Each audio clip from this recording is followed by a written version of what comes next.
여러분 일주일 동안 잘 지내셨습니까? 이제 완연한 가을 느낌이 여러분 이제 듭니다. 그 기온 차이가 심하게 나니까 오늘은 좀 더운가요? 아무튼 그 가을 느낌이 듭니다. 그러니까 아침 저녁으로 온도 차이가 나니까 특별히 연세가 높으신 우리 어르신들은 감기 조심하고 건강 관리 잘하면 좋을 것 같습니다. 이렇게 마음을 다해서 성삼위 하나님 앞에 예배드리러 오신 여러분에게 주님께서 주시는 그 특별한 그 은혜와 그 복이 넘쳐날 수 있기를 축복합니다. 여러분 저번 주에 제가 그런 말씀을 드렸습니다. 우리나라 8.15 해방은 그 연합군이나 미국이 거저 가져다 준 선물이 아니라 그랬어요. 1919년 3.1 운동 그때를 기점으로 해서 우리 온 국민 그리고 또 독립운동가들이 함께 이루어낸 결과다 그랬어요. 그런데 우리가 흔히 말하는 식민사관을 가지고 우리의 역사를 바라보면 식민사관이라는 것은 일본의 시각으로 역사를 바라보는 거예요. 그런 시각으로 바라보면 그 사람들이 의도했든 의도하지 않았든 우리가 일제 36년에 사는 것이 훨씬 더 좋을 것 같은 느낌이 들어서 다시 일제 치하 안으로 들어가는 거와 마찬가지예요. 근데 저는 그 대학에서 역사학을 전공했다고 그랬잖아요. 그러니까 지금 보면 식민사관을 가진 사람들이 너무 많아진 것 같아요. 제 느낌에. 어느 순간 막 나타났어요. 그건 결코 바른 역사관이 아닙니다. 지금 갈라디아 교회가 그런 상황입니다. 갈라디아 교회 사도 바울이 계속해서 갈라디아 교회에서 지금 어떻게 보면 안타까운 마음으로 전하는 메시지가 뭡니까? 복음으로 자유함을 얻었는데 너희들이 다시 할례를 받고 율법으로 돌아가려고 하느냐? 그것은 종의 멍에를 매는 것이라고 계속해서 사도 바울이 갈라디아 교회를 향해서 피를 토하는 심정으로 좀 말하고 있는 거예요. 여러분 역사 얘기를 조금 더 이어서 해보겠습니다. 1919년 3.1 만사 운동이 일어난 이후에 그때부터 우리나라는 이제 본격적으로 무장 투쟁을 겸한 독립운동이 시작됐어요. 온 국민들이 일어나니까 지식인들이나 의식을 가진 사람들이 이렇게 있어서는 안 되겠다. 이제 무장하고 독립투쟁을 시작했어요. 일본이 그 눈치를 채니까 가만 놔둘 리가 없죠. 그래서 그 다음 해에 1920년 6월에 우리 독립운동을 한 사람들이 어디에 모였는가 하면 중국 만주 지린성의 봉오동이라는 곳에 좀 잘 아시잖아요. 봉오동이 모였어요. 그러니까 그걸 딱 눈치채고 일본이 전부 이제 토벌을 하려고 이제 쫓아옵니다. 그것이 무장을 하고 일본과 첫 번째로 전투를 벌였던 것이 봉오동 전투입니다. 우리가 잘 아는 홍범도 장군이 그때 장군으로 있었죠. 근데 홍범도 장군은 원래는 어떤 사람이었는가 하면 그 호랑이를 잡는 포수였어요. 그러니까 아주 그때 우리나라 평균 키가 160 정도 됩니다. 근데 홍범도 장군은 역사 기록에 하면 190이에요. 요즘도 190이면 엄청 크잖아요. 근데 그 당시에 머리 하나는 큰 정도 사람이. 근데 키만 큰 것이 아니라 아주 명사수였습니다. 그러니까 일본하고 전투를 하려면 그냥 이룰 수 없잖아요. 그러니까 그 산을 배경으로 해서 늘 사냥을 했던 사람이라 산을 지형을 잘 이용해서 첫 번째 전투에서 일본 그 많은 숫자를 놓고 대승을 거둡니다. 근데 그의 승리를 거둔 대가가 참혹했습니다. 일본이 너무 분한 거죠. 그래서 어떻게 했는가 하면 홍범도 장군의 부인을 잡아와서 고문하고 결국 우리 지금 가을 되면 이렇게 나락하고 집 있잖아요. 그 집 위에다가 올려놓고 태워버립니다. 불태워 죽여버립니다. 그런 아픔도 있었지만 대승을 거두고 나니까 독립군은 이제 더 기세가 등등한 거죠. 그래서 독립군이 한 곳만 있는 게 아니라 여러 단체가 있었어요. 연합으로 모이기 시작합니다. 그리고 두 번째 전투가 벌어집니다. 우리가 너무나 잘 아는 청산리 전투입니다. 그러니까 1920년 6월에 봉오동 전투에서 큰 승리를 거두고 그로부터 4개월 후에 1920년 10월에 청산리 전투는 김자진 장군이 주도적으로 이끌어갔죠. 근데 여러분 봉오동 전투는 딱 1회의 전투였다면 청산리 전투는 6일 동안 10번에 걸쳐서 제대적인 전투가 일어나요. 거기에서 독립군이 승리합니다. 기록에 의하면 일본군 1200명이 죽었습니다. 그리고 300명 정도가 부상을 당했어요. 그러니까 1500명의 사상자. 우리나라 독립군은 몇 명인가 하면 5명 이하가 죽었어요. 부상자도 10명이 채 안 됐어요. 여러분 1500명대에 한 10명 엄청난 대승을 거둔 거죠. 근데 여러분 전쟁의 한 데서 가장 중요한 거 여러 가지가 있을 겁니다. 뭐 장비도 전투력이 장비도 중요하고 뭐 작전도 필요하고 여러 가지 필요하겠죠. 근데 이게 지금으로 말하면 일본군은 자동 소총을 가지고 있다면 우리는 딱총을 가지고 있는 거랑 마찬가지예요. 그래서 드륵하면 그냥 자동으로 나가는데 우리는 한 발씩 쏴는 그 총 그거 가지고 이긴 거예요.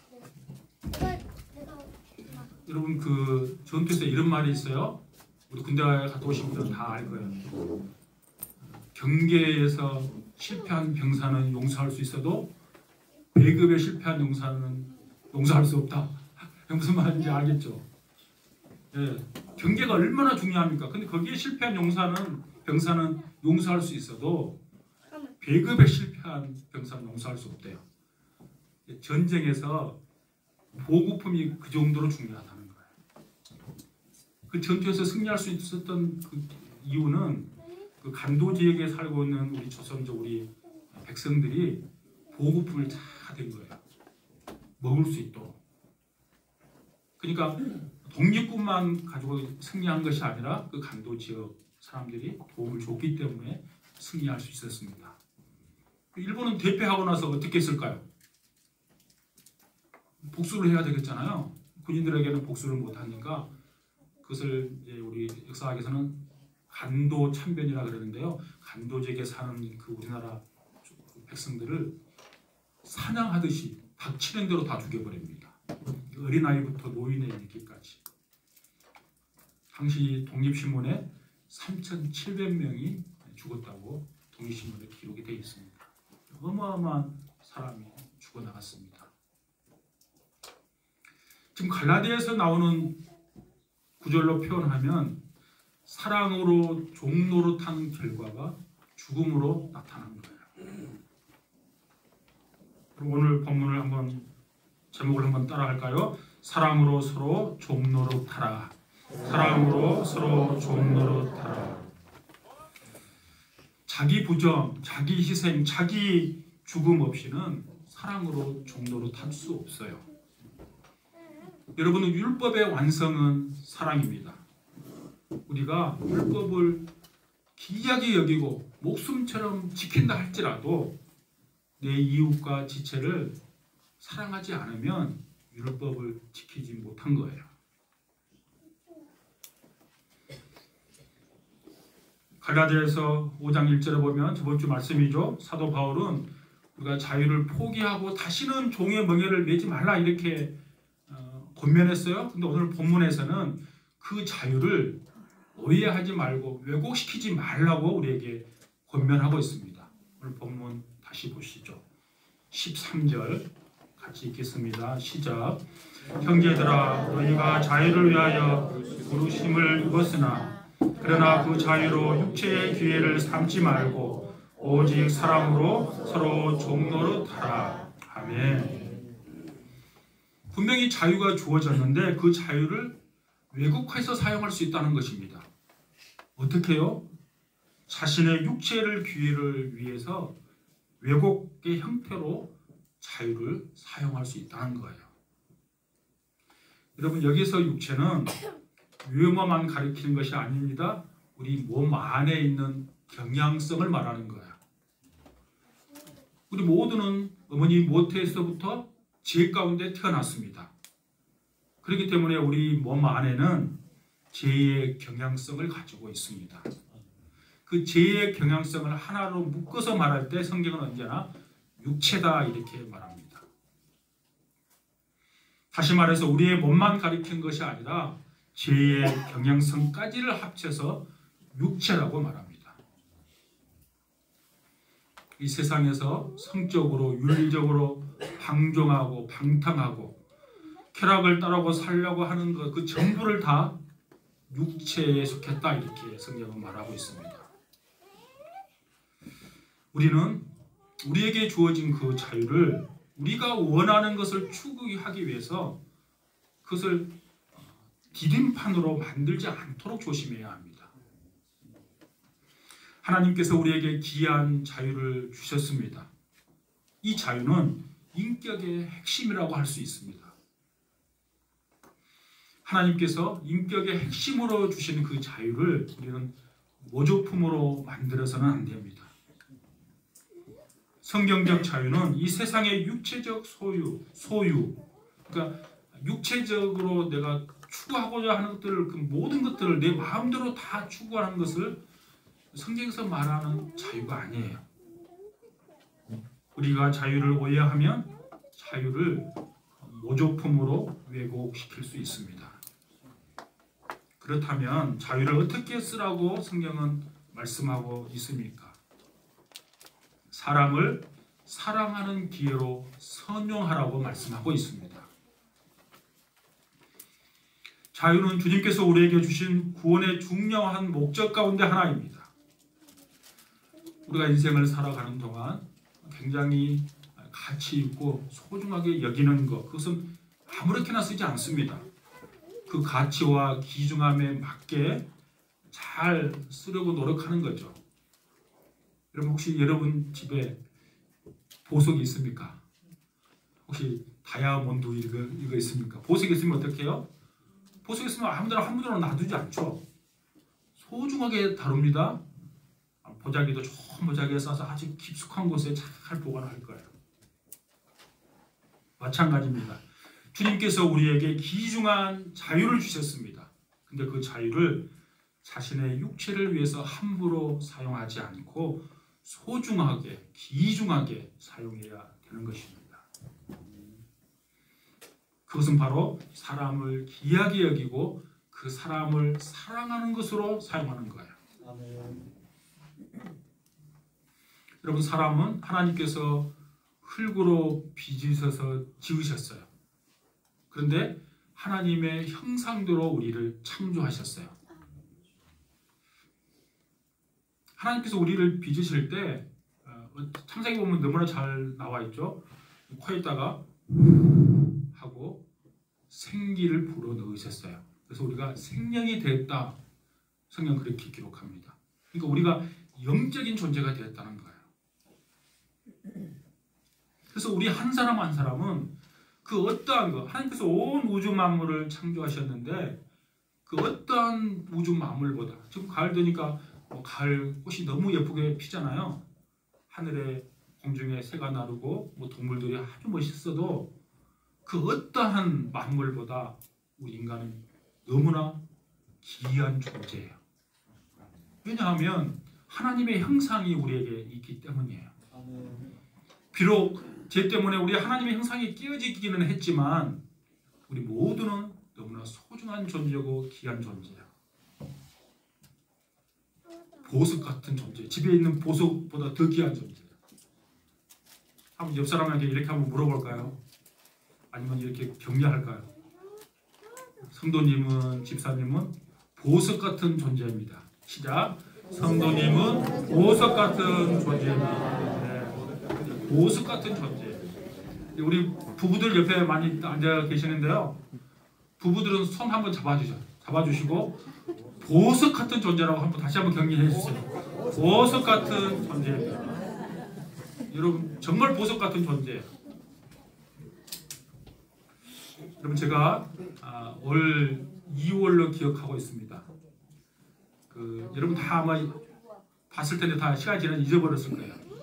신문에 어떤 기사가 나왔는가 하면 서울에 그 벤치를 타고 다니는 여성이 교통사고를 냈어요. 음주운전을 해가지고 그 50대 가장이 결국 병원으로 옮기다가 그냥 사망하고 말았어요. 시민들이 그때 분노를 일으키는 것은 뭔가 하면 음주 사고 한 것 자체도 분노가 난 그 요인이기도 하지만 그 벤츠를 타고 가는 그 여성이 사고 나면 옆에 있는 사람 그 이제 힘들어하는 사고 난 사람을 수습해야 되잖아요. 빨리 병원을 옮겨야 되잖아요. 그거 전혀 신경 안 쓰고 자기 차 옆에 있는 반려견만 챙긴 거예요. 교통사고 나니까 반려견이 막 깍깍하고 막 했을 거잖아요. 그것만 챙긴 거예요. 그것에 사람들이 더 공분을 했어요. 여러분 집에 반려견 너무 이쁘시죠? 예쁘고 귀엽고 재롱 피우고 그러면 너무 귀여운데 여러분 그거와 비교할 수 없이 저와 여러분은 하나님의 소중한 존재이고 보배로운 존재라는 사실입니다. 그러므로 자유를 그 귀한 사람을 위해서 사용할 수 있어야 합니다. 사람을 아끼고 사랑하고 존중하기 위해서 그 자유를 사용하십시오. 여러분 이 땅에 사랑보다 더 귀한 것이 어디 있겠습니까? 우리가 이 땅에서 살아가면서 누군가를 인격적으로 사랑하고 또 누군가로부터 인격적으로 사랑을 받는다면 거기에서 우리는 안정감과 행복을 느낄 수 있어요. 우리 행복은 소유에 있지 않습니다. 행복은 언제나 관계에서 옵니다. 근데 그 관계는 인격적인 사랑의 관계를 나눌 때 행복이 찾아오는 거예요. 육체의 정욕으로부터 자기가 원하는 것을 추구하는 것, 그 추구하는 것으로 자유를 왜곡시키지 마시고 그 자유를 천하보다도 귀한 사람, 그리고 그 사람에게 필요한 사랑을 하는 기회로 선용할 수 있기를 축복합니다. 그렇다면 참된 자유가 가져다주는 사랑의 내용이 무엇일까요? 너무나 많은 사람들이 사랑을 통해 남을 소유하려고 합니다. 본문에 나오는 것처럼 사랑은 종노릇하는 거야. 역설적인 거야. 사랑은 사랑이라는 이름으로 남에게 명령하고 사랑이라는 이름으로 소유하는, 그래서 우리의 탐욕을 정당화하지 않습니다.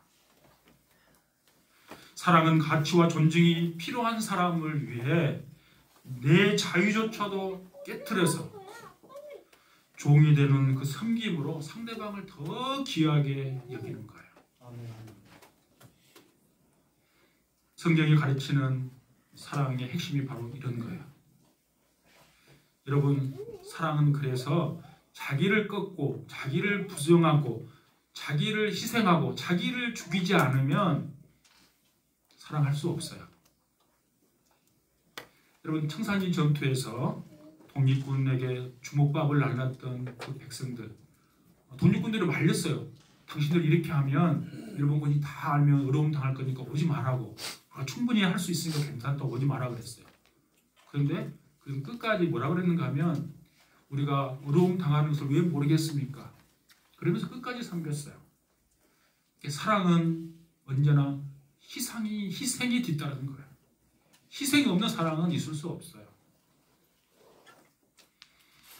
사랑은 가정을 통해서 여러분 배울 수 있습니다. 부부가 가정을 이루고 하나 돼서 자녀를 키울 때 우리는 사랑을 배워가는 것입니다. 자녀 양육은 자기 부정과 희생 없이는 할 수가 없어요. 자기 자신을 꺾고 포기하고 희생하지 않으면 한 인격을 사랑할 수 없다는 것을 우리가 자녀를 키우면서 다 느껴본 사항이에요. 우리의 자녀와 배우자를 사랑하는 것처럼 더 큰 가정인 교회, 공동체의 지체들을 사랑하는 거예요. 하나님께서 왜 우리에게 가족을 허락해 주셨을까요?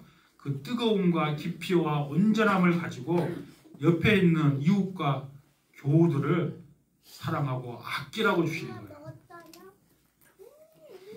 우리가 정말 자녀를 사랑하는 것처럼 배우자를 소중하게 여기는 것처럼 몸된 교회 공동체의 지체를 사랑하고 소중하게 여길 수 있기를 축복합니다.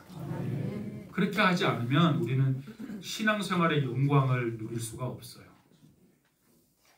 우리 백조교회는 가족과 같은 교회를 꿈꾸는 교회입니다. 많은 숫자가 모이지는 않지만 서로 사랑으로 종노릇하며 하나님의 사랑이 풍성하게 넘쳐나는 그런 교회가 될 수 있기를 축복합니다. 여러분, 가정이나 공동체 안에 우리를 힘들게 하는 사람들 분명히 있어요. 여러분, 우리 교회 예배드리는 인원 한 80명 정도 예배드리는데요. 여러분 어떠신가요? 많을 때는 한 100명 가까이 드릴 때도 있는데 80명에서 100명 이 숫자, 많은 숫자는 아니지만 여러분 또 힘들게 하는 성도 여러분 없으십니까? 있으시죠? 있어요. 어디나 있어요. 공동체도 있고 가정도 있어요. 근데 그 사람을 대할 때 여러분 내가 밀쳐내서는 안 돼요. 사랑이 종노릇하는 영광스러움을 누리려면 내게 좀 껄끄럽고 내가 가까이 하기 어려운 사람을 밀쳐내서는 안 됩니다. 우리 모두는 부패한 본성을 가졌기 때문에 마음에 드는 사람만 좋아하게 돼 있어요. 그래서 끼리끼리 만나기를 좋아해요. 근데 하나님은 우리 모두가 한 몸이 되기를 원하세요. 내 의지와 상관없이 다 나와 맞지 않는 사람으로 한 공동체로 보내주셨어요. 그 이유는 우리 모두가 책임 있는 사랑을 하도록. 그래서 하나님께서 주시는 정말 사랑이 무엇인지를 서로 느끼도록 하신 거예요. 이것이 주님이 우리에게 기대하는 성도가 종노릇하는 사랑이에요. 근데 목사님 말씀하셨지만 나에게 좀 아픔을 주고 나하고 맞지 않는 사람 사랑할 수 있던가요? 저도 여러분 보면 저도 양복을 입고 넥타이를 메고 이렇게 있으니까 거룩한 사람같이 보이지만 제가 늘 새벽에 여기서 꿇어서 제가 기도할 때 내 내면을 보면 제약등으로 가득 차 있어요. 선한 것이 제게 없어요. 그런데 어떻게 나에게 상처를 준 사람을 제가 사랑할 수 있단 말입니까? 할 수 없어요. 그런데 오늘 성경은 할 수 있다고 우리에게 가르칩니다. 16절에 보면 이렇게 기록되어 있어요. 너희는 성령을 따라 행하라 그랬어요. 나는 사랑할 수 없어요. 그러나 내 안에 내주에 계신 성령을 따라 행하면 할 수 있어요. 그래서 성도들이 무릎 꿇고 기도해야 할 것, 성령 충만함을 구하는 거예요. 그리고 성령 충만함이라는 말은 성령의 다스림, 성령의 지배를 받는 거예요. 오늘 7절에 보니까 내 육체의 소욕, 17절에 보니까 육체의 소욕과 성령이 싸운다 그랬어요. 언제나 그건 싸워요.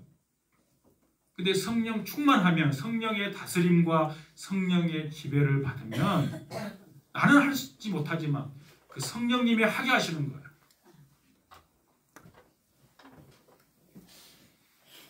그래서 저와 여러분은 끝까지 성령 충만함을 추구해야 합니다. 성령 충만함을 다른 말로 바꿔 말하면 말씀 충만이에요. 제가 늘 여러분에게 강조하잖아요. 매일 그래서 하루 시작할 때 제가 30분 이상 할애하라 그러잖아요. 하나님 앞에 기도하고 말씀을 읽고 묵상할 때 내가 성령으로 충만해지면 내 힘으로 하는 것이 아니라 내 속에 내 주에 계시는 그 성령님의 그 능력으로 사랑할 수 없는 사람까지 사랑할 줄로 믿습니다.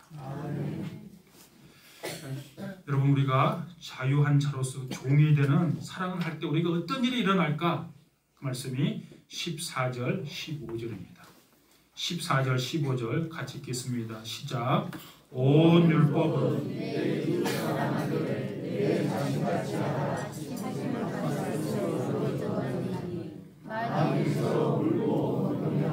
피차 멸망할까 조심하라. 아멘.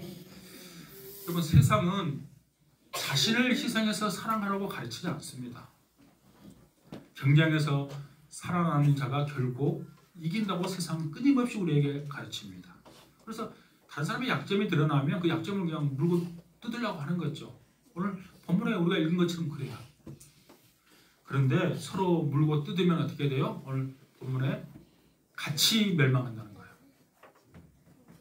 경쟁에서 이기면 내 혼자만 살아나는 것이 아니라 같이 죽는 거예요. 그것은 생명의 길이 아닙니다. 세상은 끊임없이 경쟁해서 이겨서 생명을 얻을 것이라고 말하지만 여러분, 그렇게 물고 뜯으면 다 멸망한다는 거예요. 성경이 우리에게 가르치는 것처럼 자유를 선용해서 이웃을 사랑하기 위해 종노릇해야 합니다. 그렇게 하면 어떤 일이 일어나는가 하면 율법이 완성이 되고 이로부터 오는 참된 만족과 행복을 우리의 삶 가운데 누리게 되는 거예요. 우리는 하나님의 형상으로 지어졌기 때문에 하나님께서 우리를 향해서 가지고 계시는 그것이 충족될 때 우리는 참된 기쁨과 만족과 행복을 누릴 수가 있어요. 여러분, 율법을 지킨다는 것은 뭔가 하면, 율법을 지킨다는 것은 할례를 행하고 율법 조항을 하나하나 다 지키는 것이 율법을 지키는 것이 아니에요. 율법을 지킨다는 것은 자기를 깨뜨리고 종노릇하면서 누군가를 사랑하는 바로 그 자리에, 그러니까 내가 사랑을 행하는 자리에 율법을 지켜야 되는 거예요. 뭐 조항을 지킨다고 율법을 지키는 것이 아니에요. 사랑으로 종노릇할 때 거기에 온전한 율법의 회복과 완성이 있는 거예요. 아멘. 사랑을 빼버리면 그 어떠한 것을 지켜도 율법을 지킨 것이 아닌 것입니다. 바로 그 자리에 인생의 행복이 있고 만족을 줄 수 있는 문이 열려 있습니다. 우리가 이 땅에 살아가면 우리는 보통 이렇게 생각합니다. 내가 원하는 것을 다 가지면 행복할 거라고 생각합니다. 그래서 우리는 끊임없이 직장도 원하고 배우자도 원하고 아파트도 구하고 지위도 얻고 합니다. 그러나 그런 것이 우리에게 행복을 가져다 주지 않는다는 것은 우리는 너무나 잘 알아요. 구원과 새 생명을 통해 이 얻은 자유를 가지고 나를 위해, 내가 세상에 얻는 거 나를 위해서 마음껏 쓰면 행복할 것 같지만 그 행복하지 않는다는 거예요. 행복은 사랑하고 존중하고 자신의 모든 것을 누군가를 위해서 쏟는 그 종이 되어본 사람만이 누리는 거예요. 우리는 종이 되어서 살아도 좋고 자유를 희생해도 기쁜 그런 진짜 사랑을 하고 계십니까? 옆에 있는 한 사람 한 사람이 보배처럼 존귀한 사람이라 그랬어요. 예수님이 우리를 구속했어요. 구속했단 말은 값을 지불하고 샀다는 말이에요. 근데 그 값은 우리가 잘 아는 것처럼 독생자 예수 그리스도를 십자가에 내어주신 그 놀라운 값이에요. 어마어마한 값을 주고 샀어요. 그러니까 저와 여러분은 너무나 귀한 존재예요. 그러니까 여러분, 나를 바라볼 때 나는 너무나 소중한 존재고 귀한 존재라고 여기셔야 합니다. 그리고 옆에 있는 형제 자매를 바라볼 때도 똑같이 귀한 존재로 보셔야 합니다. 그것을 생각하고 저와 여러분이 성령으로 충만해서 그 옆에 있는 지체들을 마음을 다해서 사랑하고 그 사랑을 모르는 이웃을 향해서 복음을 증거하며 나아가는 저와 여러분 다 될 수 있기를 주님의 이름으로 축복합니다.